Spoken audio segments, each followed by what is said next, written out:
Hello everyone, welcome to our YouTube channel EduExcel powered by YAC EdTech Private Limited. So, today is our next lecture. तो जो बच्चे नए हैं इस channel पे उनके लिए first of all the introduction. I am your physics mentor Rohan Kumar Singh. I have completed my BTech in electrical engineering. Also, I have a certification from IIT Bombay under QP and CEP. Again, I am the author of the World of Physics, exploring the laws that govern our universe. And you can find this book on Amazon, and in this book you can find out the many different universe faces. Okay, so 7 years of teaching experience in which I have taught physics for IIT JEE mains as well as advanced. Again, I have taught many students like NEET also. So cracked MIT USA and also get IIT Madras as a research analyst. I have published around 12 papers in IIT Madras. Okay, so today's topic motion straight line. हम लोगों ने 2 lecture complete कर चुके हैं इससे पहले, and this was the third, and in this one we are going to study about 3 equation on motion. ठीक है, मोशन के तीनों इक्वेशन पढ़ेंगे. देन उसका difference between accelerated and retarded motion, accelerated और रिटार्डेड मोशन दोनों के बीच में डिफरेंस. फिर रिलेटिव मोशन, ये भी इंपॉर्टेंट है.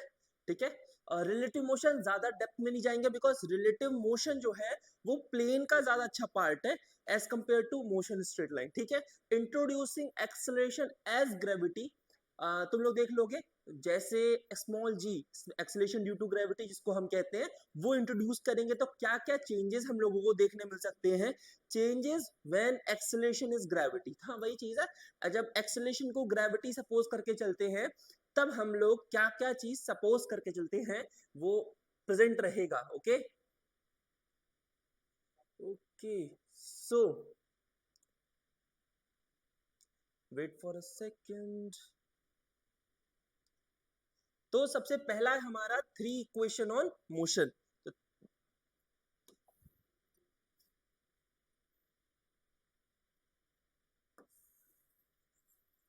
सो 3 equation on motion.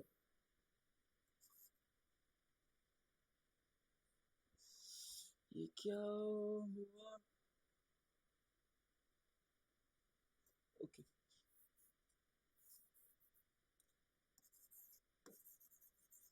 3 equation of motion. ठीक है, अब ये तीनों इक्वेशन मोशन के, ये तीनों equation we are going to study. ठीक है, डायरेक्टली पहले मैं 3, वैसे तो 3 होते हैं पर हम चौथा भी इक्वेशन अपने मतलब इंट्रोड्यूस करेंगे इसमें, चिंता मत करो. और एज वेल एज उसके साथ एक चीज और ध्यान रखना, इसको हम लोग कैलकुलस मेथड से प्रूफ और करेंगे. Okay, because algebraic method as well as the graphical method, ये दोनों ही मेथड जो है वो इससे एज सिमिलर है, बस हम लोगों को इसको इंट्रोड्यूस करवाना जरूरी है. सो द 3 इक्वेशन में 3 काट देता हूँ, 4 लिख देता हूँ. ठीक है, 4 equation of motion, 4 equation of motion. Let's say one of the first equation क्या हो गया भाई, v is equal to u plus a into t. ठीक है, second one s is equal to ut plus half at square. ठीक है, third one is v square is equal to u square plus 2as. ठीक है, तीसरा, चौथा वाला equation जो होता है वो s nth वाला होता है. ठीक है, s nth is equals to that is u plus a by 2 2n minus 1. थोड़ा सा इसमें हम लोग अपना दिमाग यूज करेंगे, जो होमोजेनिटी प्रिंसिपल है वो अप्लाई करके देखेंगे कि उस पे करेक्ट बैठता है या नहीं बैठता है. अब जरा रेफरेंसेस देख लो. v is always used for final velocity. ठीक है, final velocity. u is always used for initial velocity, initial velocity, and a is used for acceleration. It will c e l e r a t i o n, acceleration. And this is t, so t is t be like time. Okay, time. And s is used to say, s जो हो जाएगा यहाँ पर that is the distance. याद रखना distance होता है। वैसे डिस्प्लेसमेंट भी यूटिलाइज करते हैं अगर क्वेश्चन में गिवन है डिस्प्लेसमेंट के अकॉर्डिंग, डिस्टेंस या डिस्प्लेसमेंट लिख देता हूं, डिस्प्लेसमेंट। ओके, एंड अगर मैं बोल रहा हूं एस nth, ठीक है, सो डिस्टेंस और डिस्प्लेसमेंट, डिस्टेंस और डिस्प्लेसमेंट एट nth सेकेंड। सो ये जो n हो गया इसको हम लोग हमेशा जज करते हैं किस सेंस में, इसको हमेशा जज करते हैं टाइम के सेंस में। किसके सेंस में? टाइम के सेंस में। ओके, सो एक काम करते हैं हम लोग इसे नोट में ओपन करते हैं।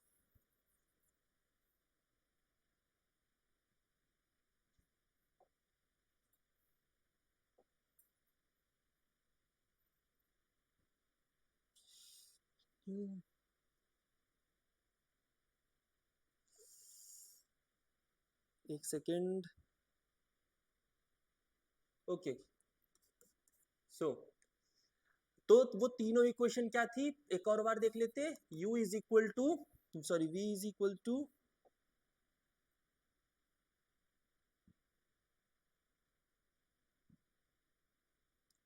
सो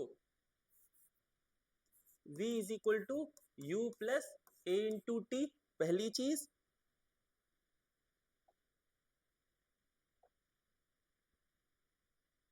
इसको कलर क्या हो गया है भाई, कलर समझ नहीं आ रहा।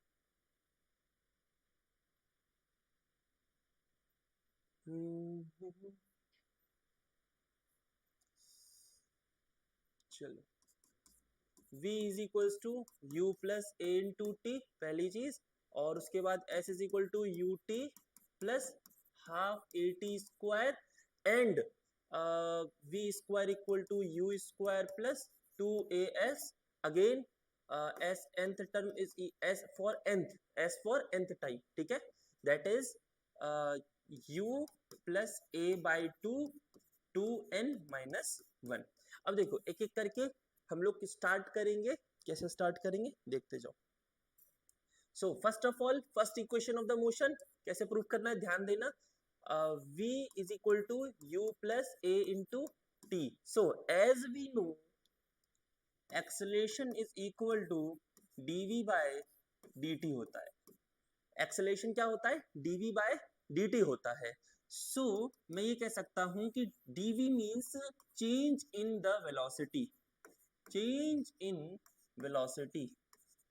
So for being change in velocity we can write it as final minus initial, ठीक है, हम हमेशा लिख सकते हैं final minus initial, final will represented by v and initial will represented by u, then it was divided by the time t, it was divided by the time t।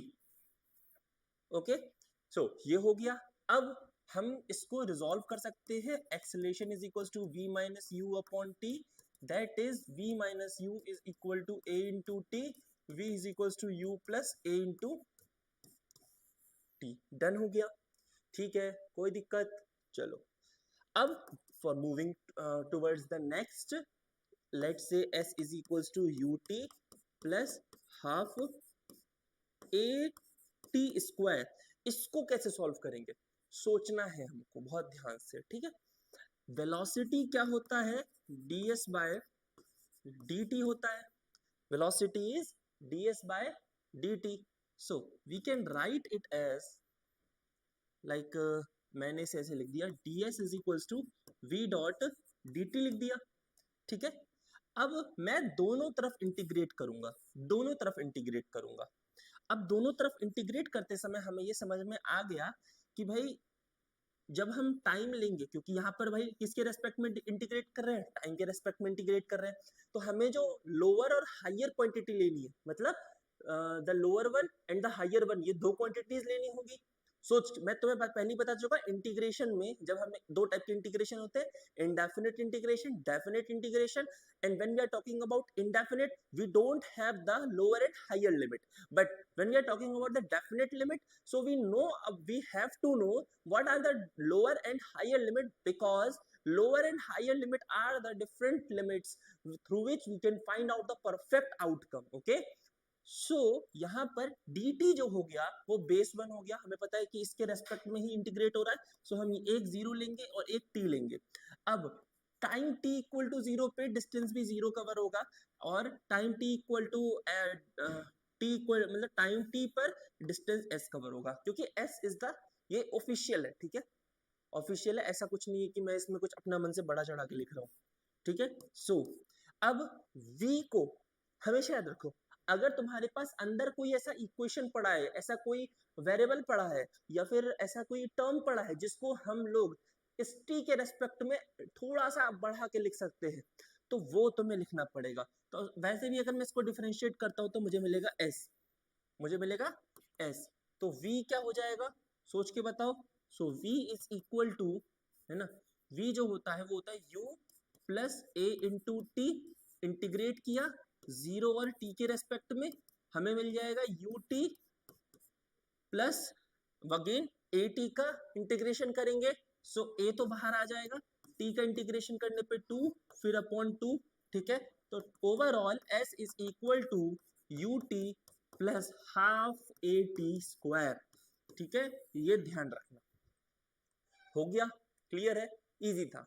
Again third equation of the motion, that is v square is equal to u plus 2as, ठीक है। देखो तुम्हारे पास दो equation हो गए, ये तीसरा equation है। चलो तीसरा इक्वेशन कैसे प्रूफ करेंगे, अगेन हम दोनों चीज को दोबारा लिखते हैं।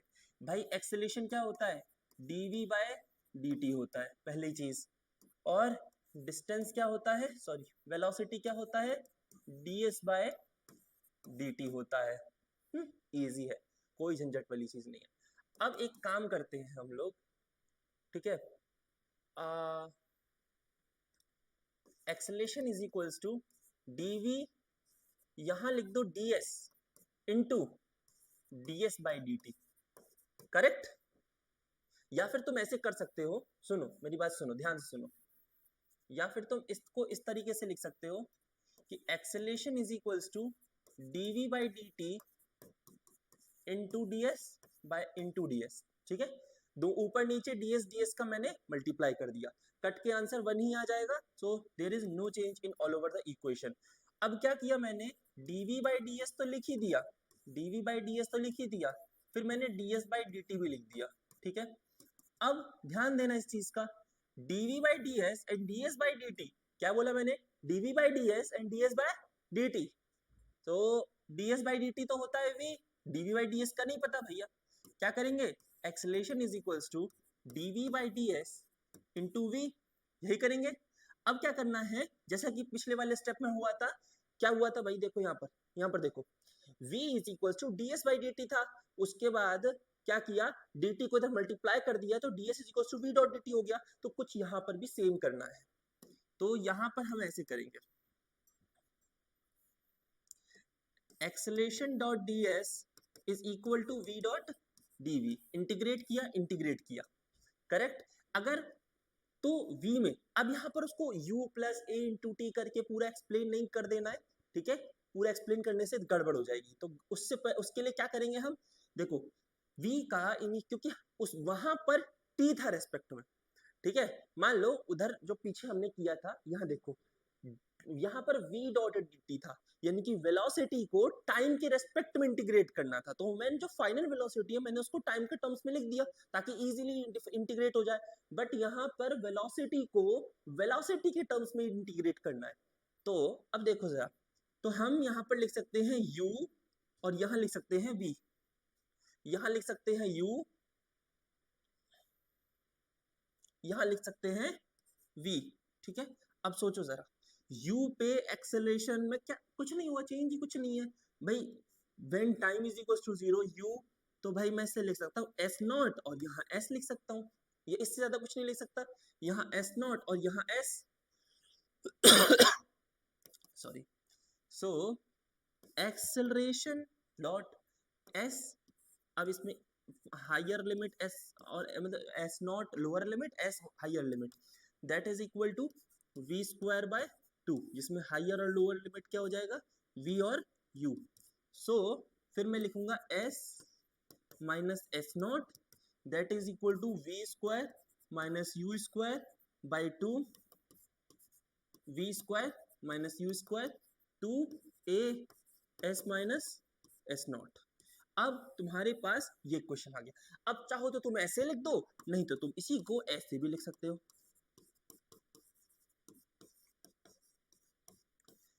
या तो तुम इसको ऐसे लिख दो या तो तुम वैसे लिख दो। देखो ये रहे तुम्हारे तीन इक्वेशन क्वेश्चन पे, ठीक। अब हम लोग चौथा वाला अलजेब्रिकली प्रूफ करेंगे, ठीक है। चौथा वाला इक्वेशन क्या है भाई कि s is equal to sorry s n is equal to u plus a by two 2n minus 1। पहली बात इसको समझते हैं भाई, ये इक्वेशन आखिर क्या है, कह रहा है। चलो let's say a body is moving in a particular direction for 4 seconds, ठीक है, विद अ पर्टिकुलर वेलोसिटी, ठीक है। अब इस चीज का ध्यान देना है, जब वो बॉडी मूव कर रही होगी तो पहले सेकंड में, मेरी बात को ध्यान से सुनना, पहले सेकंड में उसने कुछ डिस्टेंस कवर किया होगा। दूसरे सेकंड में, मैं पहले दूसरा सेकंड का मतलब है पहले सेकंड को नहीं मिला रहा, सिर्फ और सिर्फ दूसरे सेकंड की बात कर रहा हूं। तो दूसरे सेकंड में उसने कुछ और वेलोसिटी कवर अप की होगी, तीसरे सेकंड में कुछ और वेलोसिटी कवर अप की होगी, चौथे सेकंड में कुछ और वेलोसिटी कवर की होगी। तो अगर तुमसे कोई पूछता है S third second, S fourth second, S first second, तो इसका मतलब सिर्फ उस टाइम इंटरवल में हमें निकालना है डिस्टेंस। उस टाइम में, पहले सेकंड में, दूसरे सेकंड में, तीसरे सेकंड में, चौथे सेकंड में, उस टाइम इंटरवल में तुम्हें क्या निकालना है, आउटपुट डिस्टेंस निकालना है। और रेंडमली जब हम लोग बात करते हैं डिस्टेंस की, तुम्हारे क्वेश्चंस में आ जाता है। इससे पिछला वाला जो ये वाला इक्वेशन था, ठीक है, ये वाला जो इक्वेशन था जिसमें s इज इक्वल टू, उसमें क्या बोलता है भाई, एक सेकंड में कितना कवर किया, 2 सेकंड। 2 सेकंड का मतलब कि पिछला एक सेकंड और ये दूसरा सेकंड, दोनों को मिला के टोटल डिस्टेंस कितना कवर अप हुआ। वैसे ही जब तुमसे बोला जा रहा है थर्ड 3 सेकंड्स, तो इसका मतलब फर्स्ट सेकंड और दूसरा सेकंड और तीसरा सेकंड, तीनों को मिलाकर कितना डिस्टेंस कवर हुआ, that is mean to by distance covered in 3 seconds. Is it clear और नॉट? ठीक है।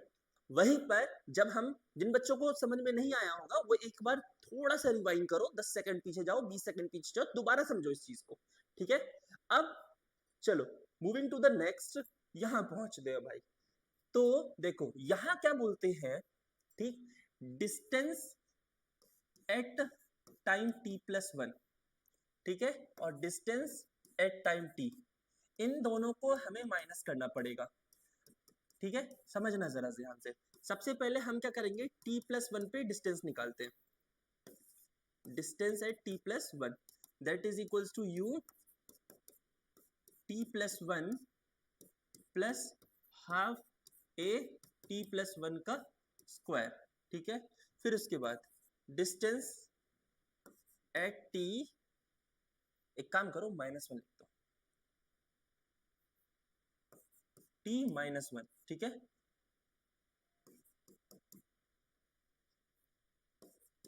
t -1, ठीक है,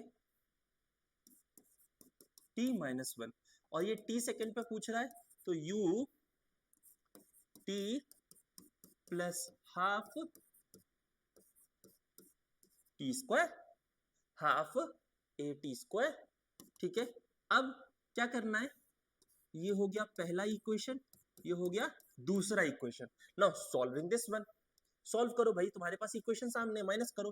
तो क्या करेंगे, ऑब्वियस सी बात है, एस टी माइनस 1 छोटा होगा, एस टी बड़ा होगा, ठीक है। S t minus 1 sorry s t minus 1 that is equal to u t plus half a t square minus u t minus 1 plus half a t minus 1 का square, that is it. अब ये निकल के आया किसी उस second पे, teeth second पे, तो ये देखो यूटी वहां बचेगा u.1, ठीक है, plus half a t square, और ये देखो ये आ जाएगा हाफ ए टी स्क्वायर, और इसको रिजोल्व करना पड़ेगा, तो ये होगा minus half a t square, ठीक है, माइनस बाहर निकाल के रख दिया, प्लस, देखो इसको समझो, इसको हम लोग कैसे इलोंगेट करेंगे, तो half a t minus one का square, that is half a t square plus one minus two t, t square plus one minus two t, इसको मैंने किया माइनस में लिख दिया। अब क्या है, मैंने इसे लिखा minus A t square by two, minus नहीं प्लस हो जाएगा, तो plus two to cancel, A T, so A T, ठीक है, और फिर उसके बाद माइनस में ए बाय टू, ठीक है, माइनस में ए बाय टू।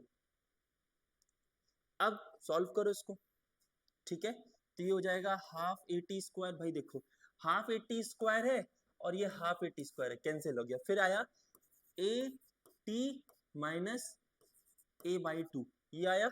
अब एक काम करो, ए बाई टू कॉमन ले लो, तो u plus a by two common ले लिया, ठीक है, ये हो जाएगा two t minus one, two t minus one. So इससे ये निकल के आया, that is the distance at tth term, ठीक है, टीथ सेकेंड, ये हो गया तुम्हारे पास। इज इट क्लियर और नॉट? बहुत क्लियर है भाई, ठीक, कोई दिक्कत नहीं आनी चाहिए भाई इसमें। अब इससे रिलेटेड क्वेश्चंस मैं करवाऊंगा, ऐसी बात नहीं है, हम लोग 2 से 3 सेशंस लेंगे प्रॉपर इसके सारे क्वेश्चंस को हैंडल करने के लिए, ठीक है, सो टेंशन मत लो इस चीज के लिए, पर अभी कॉन्सेप्ट और थ्योरी पे ज्यादा फोकस करो, ठीक है। और जब मैं बोल दूंगा, मैं उस दिन बता दूंगा कि भाई मैं नेक्स्ट सेशन में तुम्हारा क्या कहते हैं न्यूमेरिकल्स करवाने वाला हो, तो उस दिन तुम लोग पूरा का पूरा पीछे जितना भी करवा चुका हूं उसको रिवाइज कर लेना, क्योंकि क्वेश्चंस जो होते हैं, मैं जो क्वेश्चंस देता हूं या यहाँ जो सॉल्व करवाऊंगा, मैक्सिमम क्वेश्चंस उसमें ये होता है वो मिक्स होते हैं क्वेश्चंस, बिकॉज इससे तुम्हें टारगेट मिलेगा जेई एडवांस करने का। देखो जेई मेंस करते करते अगर बच्चा जेई एडवांस की भी प्रिपरेशन को अपने मेंटेलिटी में घुसे एकदम ला देना, तो उसका एडवांस कोई नहीं रोक सकता।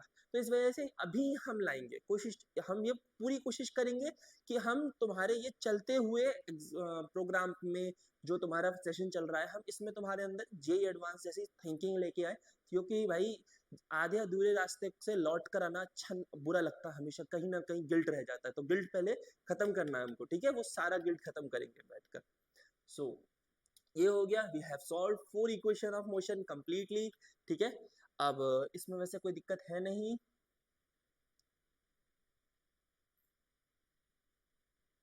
सो और फिर हमारे पास क्या था,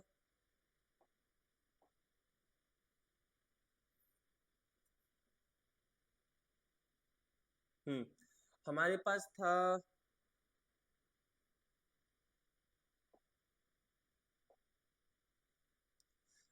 3 equation on motion, that is completed.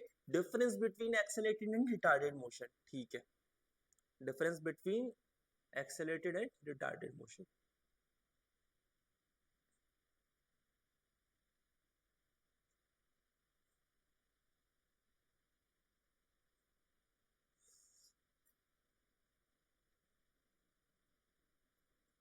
ठीक है, ये हो गया तुम्हारा, देखो 1 2 3, फिर उसके बाद और difference between D I double F E R E N C E, difference between accelerated A double C E L E R A accelerated and retarded motion, retarded motion. अब जरा समझना इस चीज को कि इसका क्या मतलब है, accelerated as well as retarded motion, accelerated as well as retarded motion, समझना जरा, जब हम बात कर रहे हैं एक्सेलरेटेड और रिटार्डेड मोशन के बारे में, ठीक है, तो सुनो जरा ध्यान से। पहले सपोज एक ऑब्जेक्ट है जो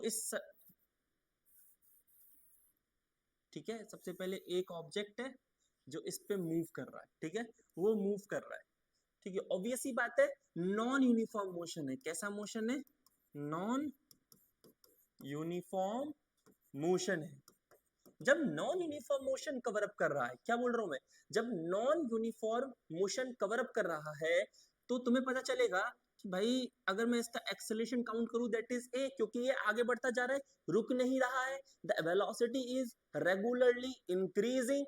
अब क्या होता है, कभी कभी क्वेश्चन ऐसे आ जाता है कि मान लो एक बंदा बाइक चला रहा है, तुम भी सोचो, तुम बाइक चलाए हो बहुत बार, सब जितने बच्चे इसको देख रहे होंगे मैक्सिमम समय से बाइक जरूर चलाया होगा सबने। एक ऐसा टाइम आ जाता है अपनी बाइक को एक्सेलरेटर घुमाते हुए कि बाइक उस स्पीड पे कॉन्स्टेंटली रन करना शुरू करती है, ठीक है। जैसे मान लो अभी तुमने 0 से स्टार्ट किया होगा, फिर कुछ टाइम बाद 10 किलोमीटर पर आवर की स्पीड आ गई होगी, फिर कुछ टाइम बाद 15, कुछ टाइम बाद 30, कुछ टाइम बाद आ जाता है धीरे धीरे करके 50, फिर हम लास्ट कहते हैं बाइक की एक सुपर स्प्लेंडर या स्प्लेंडर प्लस, इसकी स्पीड भाई हम 100 मान लेते हैं, ठीक है। 100 तक आ जाता है, उसके बाद फिर स्पीड जाती है आगे, कभी नहीं जाएगी भाई स्पीड आगे, कितना भी तुम हुई हुई हुई करते रह लो, कोई फर्क नहीं पड़ने वाला, the speed will remain constant eight 100 kilometre per hour. तो क्या मतलब एक्सेलरेशन रुक गया, इसका मतलब आने वाला जितना डिस्टेंस है वो 100 किलोमीटर पर आवर पे हुआ, यानी कि अब हम बोलते हैं कि ये मेरा एक पाथ है जो डी डिस्टेंस का है, कितने डिस्टेंस का है, डी डिस्टेंस का है, यहां से लेकर यहां तक जो डिस्टेंस कवर हुआ, यहां से लेकर मतलब मैं बोल रहा हूँ यहाँ से लेकर यहाँ तक है D1 डिस्टेंस, और यहाँ से लेकर यहाँ तक है D2 डिस्टेंस, ठीक है। हमने यहाँ पर fully accelerated motion cover up किया है, क्या किया है, fully accelerated motion cover up किया। देखो इस बात को समझाएगा कोई नहीं, मैंने बहुत जगह देखा, ये क्वेश्चन तो पूछ लेते हैं, क्वेश्चन आ जाता है बच्चों को क्वेश्चन के तरीके से समझाया जाता है, बट ये जो प्रोसेस है ये लगता क्यों है प्रोसेस, वो चीज एक्सप्लेनेशन तुम्हें यहाँ मिल रही है। तो जस्ट बहुत गौर से सुनो, लिखो, और लिखना बहुत इंपॉर्टेंट है, ठीक है। यहां से लेकर यहां तक फुल्ली एक्सेलरेटेड चल रहा है, रुक नहीं रहा है कहीं भी। जब ये फुल्ली एक्सेलरेटेड चल रहा है तो ये जो D1 डिस्टेंस कवर अप कर रहा है इस इतने दौरान, और एक्सेलरेशन है भाई, यहाँ पर ये v मैक्सिमम स्पीड पे पहुंच जाता है, भले ये u कितने पे भी हो, बट ये v मैक्सिमम स्पीड पे चल जाता है, और ये जो डिस्टेंस कवर अप होता है ये v मैक्सिमम पे कवर अप होता है, ये v मैक्सिमम पे कवर अप होता है। अब समझे तुम इस बात को, नहीं समझे, यानी कि ये यहां से लेकर यहां तक, और उसके बाद यहां पर ये फिर मैक्सिमम डिस्टेंस मैक्सिमम वेलोसिटी से कवर अप करता है। तो इसका मतलब ध्यान से सुनना, हम दो चीज की एक्सपेक्टेशन रखेंगे। पहला चीज कि जो टोटल डिस्टेंस है क्या होगा, ज्यादातर बच्चे इस टाइप का क्वेश्चन देखेंगे ना कि भाई the body is moving with an acceleration that is 5 metre per second square as well as the initial speed the is 0, body is at rest, ठीक है। चलो क्वेश्चन ही लिख देते हैं, ठीक है। A rider whose bike is at rest, whose bike is at rest and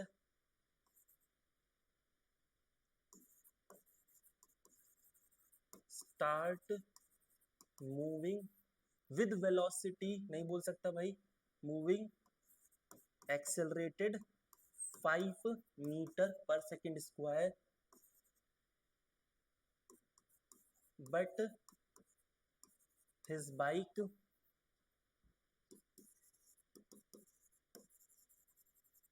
having a limit, ठीक है, लिमिट है v max, या फिर ऐसे लिख देते हैं limit maximum velocity, maximum velocity is maximum velocity is 30 metre per second, okay. इतना काफी है, ज्यादा मैं नहीं, भाई फालतू में नंबर बढ़ा के 30 मीटर पर सेकेंड तो किसी की स्पीड ही नहीं होती, अरे भाई देख लेना तू कहाँ जा रहा होते हो, ठीक है। And covering a distance of 1.5 kilometre, ठीक है, 1.5 किलोमीटर डिस्टेंस कवर कर रहा है ऑल्सो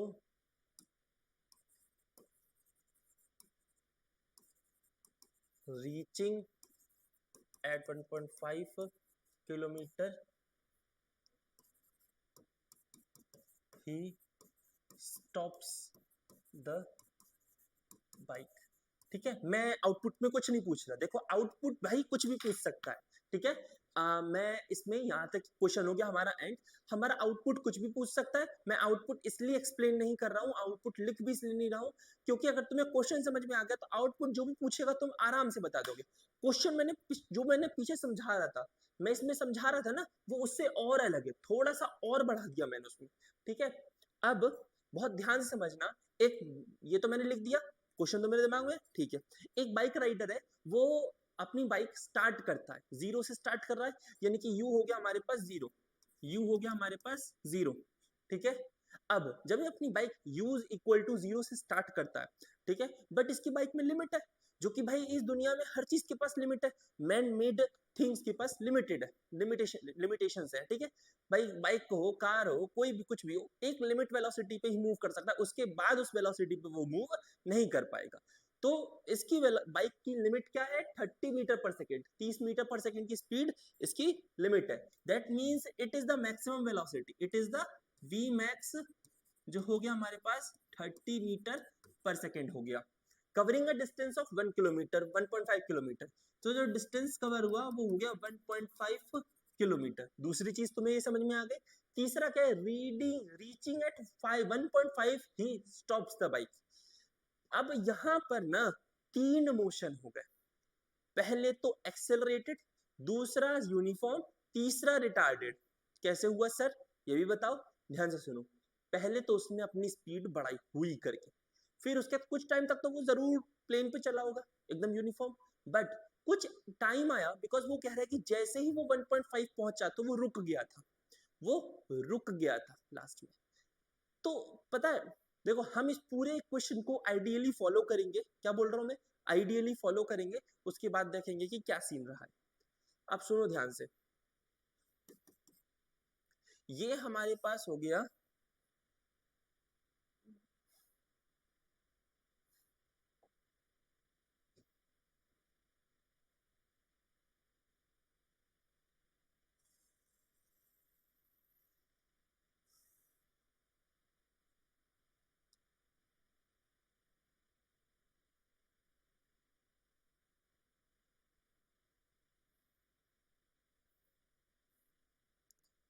ठीक है,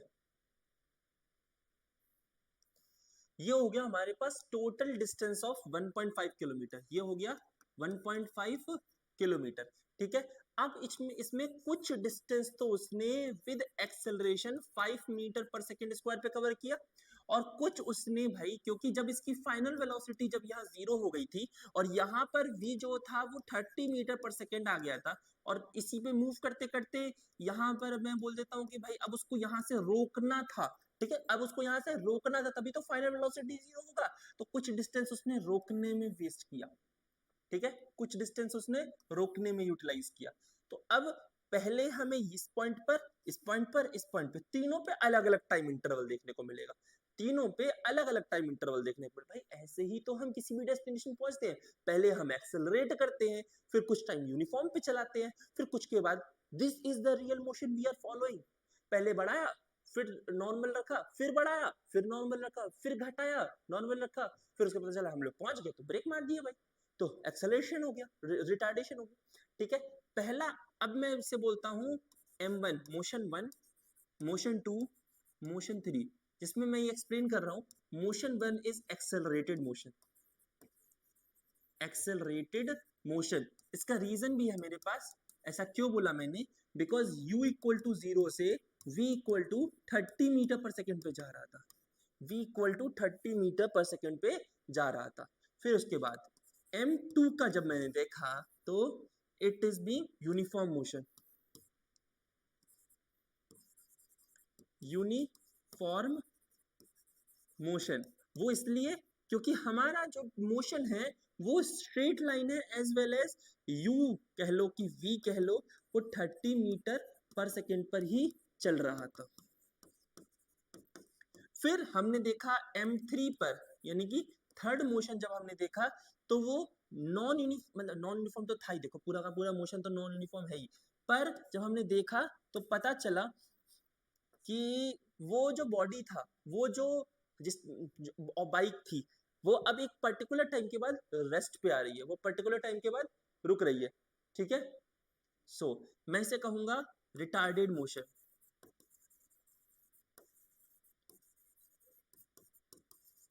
रिटार्डेड मोशन क्यों कहूंगा भाई? रिटार्डेड मोशन क्यों कहूंगा? बिकॉज यहाँ पर v equal to 30 metre per second था, और कुछ टाइम बाद जब इसने देखा तो इसको पता चला कि इसका जो यहाँ पर मैं अब क्योंकि यहाँ से तो रुक रहा है तो u इक्वल टू बोलूंगा, u इक्वल टू, और फिर उसके बाद u सॉरी v जो हो जाएगा वो 0 हो जाएगा। सो इट इज रिटार्डेड। सबसे पहले हम इसका टाइम निकालेंगे, ठीक है, ये वाले पोर्शन का टाइम। सो एक काम करते हैं, हमारे पास u इक्वल टू 0 हो गया, v इक्वल टू 30 हो गया, एक्सेलेरेशन जो हो गया वो 5 हो गया। सो टाइम क्या होगा भाई? तो पहले तो डिस्टेंस निकालेंगे भाई, लगा दो, एक काम करो, v is equals to u plus a into t, ठीक है, ये लगा दोगे तो टाइम निकल जाएगा, ठीक है। और टाइम कितना आएगा भाई? टाइम कितना आएगा? जे मीन्स में आता है ऐसा क्वेश्चन, जे मीन्स में आया भी है 2-3 साल। तुम लोग अगर पीवाईक्यू जब जिस दिन करना शुरू करोगे तुम्हें पता चलेगा कि हाँ मैंने करवाया है ये। तो u 0 हो गया, प्लस एक्सेलेरेशन हो गया 5, और t हमें नहीं पता है, और जो यहाँ पर वेलोसिटी है वो जो तुम्हें देखने को मिलेगी वो 30 है। So time is equals to 6 second, time is equals to 6 second. चलो ये तो समझ में आ गया, आगे मूव करते हैं। जब वेलोसिटी v से वो 30 मीटर पर सेकेंड पे रेगुलरली चल रहा है, ठीक है, ठीक है, पर हमें नहीं पता कि इसमें इसने कितना डिस्टेंस कवर किया, नहीं पता, तो टाइम कहां से निकालेंगे? तो यहां पर फिर तुम्हें डिस्टेंस भी निकालना होगा। So distance is equal to, because u t half a t square होता है, तो यू तो 0 है, तो यू टी वाला सेक्शन तो 0 हो जाएगा, हाफ ए टी स्क्वायर बचेगा। तो हाफ ए कितना है भाई? ए है 5 और टी है 6, ये हो गया 3, 3 6 18, 18 5 से 90, तो ये हो गया 90 मीटर, तो उसने ऐसे कवर किया, ठीक है। फिर उसके बाद अब हम बात करते हैं कि जब उसकी वेलोसिटी 30 मीटर पर सेकेंड थी और उससे उसने v इक्वल टू 0 बनाया है, तो टाइम कितना होगा? बिकॉज रिटार्डेशन जो है वो भी हम मान लेते हैं 3 मीटर पर सेकेंड स्क्वायर का हुआ है, तो रिटार्डेशन जो होगा वो नेगेटिव एक्सेलरेशन होगा, क्योंकि एक्सेलरेशन एक तरफ बढ़ाया एक तरफ रोका है, खींचा गया है, तो ऑब्वियसली बात है, तो एक्सेलरेशन हम लोग यहाँ नेगेटिव लेंगे तो -3 मीटर पर सेकेंड स्क्वायर लेंगे। तो t is equals to, minus करो तो -30 अपॉन एक्सेलरेशन डिवाइड किया, so it is -3, so it is 10 second. Distance कितना कवर किया? s is equals to u कितना है 30 है, इंटू 10 माइनस हाफ, एक्सेलरेशन है 3, टी स्क्वायर बिकॉज वो 100 हो जाएगा, है ना, क्योंकि 10 निकल के आया है, तो 2 से 5, तो 5 3 150, और ये फिर हो गया 3, तो ये हो गया 150 मीटर, तो उसने ऐसे कवर किया। तो ये हो गया distance cover during accelerated motion, distance cover during D accelerated motion या रिटार्डेड मोशन। सो 90 प्लस 150 तो हो गया 240 मीटर, तो उसने कैसे कवर किया है? एक्सेलरेटेड और रिटार्डेड मोशन में। अब बचता है 1.5 यानी कि 1500 मीटर, क्या बोल रहा हूँ, 1500 मीटर में से क्या करेंगे हम, आपकी बार माइनस करेंगे 240 को, कितना आएगा? 0 6 और 4 2 2, तो 6 0 1260 मीटर आ जाएगा, ठीक है। और ये सेम वेलोसिटी से कवर किया, तो इस ड्यूरेशन में टाइम कितना हो गया? 1260 अपॉन 30, 42 सेकेंड्स, देखिए 42 सेकेंड्स ये सिर्फ और सिर्फ इस वेलोसिटी पे वर्क मूव किया है, और 6 सेकेंड एक्सेलरेशन के लिए यूज किया है, 10 सेकेंड रिटार्डेशन के लिए यूज किया है, तो total time taken to cover the 1.5 kilometre distances कितना हो जाएगा भाई? देखो ध्यान से, 6 प्लस 42 48, 48 प्लस 10 58, तो 58 सेकेंड लगे उसको कवर अप करने में, समझ में आ गया। और बचा हुआ जो टाइम, अब जो बचा हुआ क्या टाइम, डिस्टेंस कितना कितना 90 एक्सेलेरेशन में और 1260 यूनिफॉर्म, और फिर बचा हुआ डी एक्सेलेरेशन। आ गया ये समझ में? Is it clear? एक बार जिसको नहीं समझ में आया वो दोबारा पीछे चले जाना। एक बार मैं तुम्हें बस छोटी सी तरीके से बताता हूँ। पहले हुआ एक्सेलरेटेड, फिर यूनिफॉर्म, फिर रिटार्डेड। एक्सेलरेशन में मैक्सिमम वेलोसिटी हमने देख ली, तब तक के लिए फिर मैक्सिमम वेलोसिटी तक रखकर u इक्वल टू 0 और v इक्वल टू 30 रखकर टाइम निकाला, और उसमें हमने डिस्टेंस निकाला। सिमिलरली इसमें भी वही किया, बस इसमें u उल्टा कर दिया, u 30 और v 0 रखकर। एक्सेलरेशन अपना पता ही था, रिटार्डेशन बिकॉज वहां रिटार्डेशन हुआ है वो पता ही था, और फिर हमने फाइनली ये निकाल दिया। इज इट क्लियर भाई? ये बहुत अच्छा और बहुत ही लेंथी क्वेश्चन था, टफ क्वेश्चन में कह लो, टफ क्वेश्चन तो था ही नहीं। तो you know about retarded motion. जब भी हम रिटार्डेड मोशन की बात करते हैं तब फाइनल वेलोसिटी हमारी 0 हो जाती है, या फिर उस क्वेश्चन में गिवन होगा कि मे बी भाई 50 किलोमीटर पे रन कर रहा था और घटते घटते वो 20 पे आ गया। रिटार्डेशन कितने कितने का हुआ? 4 सेकंड के अंदर उतना हुआ। तो रिटार्डेशन में हमेशा हम माइनस होता है, एक्सेलेरेशन जो होता है वो नेगेटिव होता है। As we can say negative acceleration is also retardation, negative acceleration is also retardation. पर एक कॉम्प्लिकेशन है इसमें भी। अगर तुम डिस्प्लेसमेंट की बात कर रहे हो उस इक्वेशन में, और डिस्प्लेसमेंट भाई नेगेटिव हो सकता है, तो आने वाला आंसर एक्सेलरेशन भी नेगेटिव हो सकता है। बट उसने किया क्या, वो एक पाथ पे गया और उस पे लौट के आ गया। तो मे भी हो सकता है कि यहाँ भी एक्सेलेरेटेड है, यहाँ भी एक्सेलेरेटेड है। भाई तुम किसी डेस्टिनेशन पे जा रहे हो, दोबारा लौट के आ रहे हो, क्या बोल रहा हूँ, गए लौट के आए, दोनों में तुमने बाइक एक्सेलेरेट किया होगा, पॉसिबल भाई डी एक्सेलेरेट भी किया होगा। पर हम एक यूनिफॉर्मली तरीके से देखे तो तुमने एक्सेलेरेट किया और उधर से भी एक्सेलेरेट किया। तो इस कंडीशन पे अगर हम डिस्प्लेसमेंट निकाले तो वो मे भी हो सकता है माइनस में जा सकता है। भाई जीरो चला गया तो अलग ही बात है, पर डिस्प्लेसमेंट जो हो गया वो माइनस में भी जा सकता है। जब डिस्प्लेसमेंट माइनस में चला जाएगा तो ऑब्वियस सी बात है, तो एक्सेलेरेशन भी हमारा रिजल्टेंट एक्सेलेरेशन जो होगा वो नेगेटिव में चला जाएगा। तो दोनों चीज में डिफरेंस है भाई। retarded motion is negative acceleration but negative motion is not the retarded motion every time। ठीक है, आगे मूव करते हैं। अब हम बात करेंगे if the acceleration becomes the acceleration due to gravity. ठीक है, अगर एक्सेलरेशन जो है वो एक्सेलरेशन ड्यू टू ग्रेविटी में बदल जाए तो u v is equals to u plus acceleration की जगह g आ जाएगा, t s is equals to u t plus half g t square आ जाएगा। v square is equals to u square plus 2gs आ जाएगा। 1 2 3, ये तुम्हारे पास तीन चीज हो गई। ठीक है, एक हो जाएगा v is equals to u plus g into t, ये और ये। ठीक है, बाकी सारी चीजें वही है, क्योंकि अगर तुम किसी ऑब्जेक्ट को ऊपर की तरफ फेंकते हो तो तुम्हें उसको u देना पड़ेगा, उसका फाइनल वेलोसिटी 0 होगा, और तुम एक्सेलरेशन जो तुम एक्सेलरेशन बोलोगे तो एक्सेलरेशन जो हो जाएगा वो माइनस g हो जाएगा। ठीक है, अगर तुम किसी बॉडी को फ्री फॉल मोशन देते हो, फ्री फॉल मोशन, वो फ्री फॉल हो रहा है तो u इक्वल टू 0 होगा, और वेलोसिटी फाइनल वेलोसिटी जो होगा वो g इंटू टी हो जाएगा। जितना टाइम लगा उसको ये डिस्टेंस कवर करने में, बात खत्म। सो इजी था टॉपिक। हम लोग रिलेटिव मोशन नेक्स्ट वाले में करेंगे, उसमें हम लोग ग्राफ और रिलेटिव मोशन दोनों को एक साथ एक्सप्लेन कर देंगे खूब अच्छे से। सो जितने भी बच्चे इस लेक्चर को देखे और तुम लोगों को कोई भी क्वेरी हो, just write down in the comment section. As well as also तुमसे एक बात और कहनी थी कि देखो थोड़ा मुझे लग रहा है कि लेट हो जाएगा सिलेबस में। ठीक है, क्योंकि कुछ प्रॉब्लम्स भी रही है, हमारे टेक्निकल इश्यूज रहे हैं, बहुत सारी प्रॉब्लम्स रही हैं। सो बी विद अस और जस्ट बिलीव विद अस। ठीक है, और अपनी प्रिपरेशन को बूस्ट करते रहो हर समय, जितना ज्यादा नॉलेज गेन कर सकते हो उतना ज्यादा नॉलेज गेन करो। और the key point in the physics कि न्यूमेरिकल प्रैक्टिस जरूर करो, बिकॉज तुम जो एग्जाम देने जा रहे हो, because if you are targeting NEET, if you are targeting JEE Mains और एडवांस, तुम्हें न्यूमेरिकल्स ही करने हैं, तुम्हें न्यूमेरिकल्स ही पूछे जाएंगे। है, थ्योरेटिकल कॉन्सेप्ट तुम्हें समझना इसलिए जरूरी है क्योंकि अगर तुम उसे नहीं समझोगे और न्यूमेरिकल पर डायरेक्टली जंप कर जाओगे तो थ्योरी कहीं ना कहीं गायब हो जाएगी। थ्योरी की मिस की वजह से तुम्हें क्वेश्चन समझ में नहीं आएंगे, अप्रोच क्या लगानी है वो समझ में नहीं आएगा। ठीक है। और ज्यादातर क्या है, फिजिक्स ना इंटर रिलेटेड होता है, अगर एक चैप्टर कमजोर रह गया तो दूसरा चैप्टर भी कमजोर रह जाएगा। तो 11th को कमजोर मत होने देना, भले ही देर हो पर दुरुस्त हो, भैया देर आए दुरुस्त आए। So best of luck for everyone for your preparation. So thank you.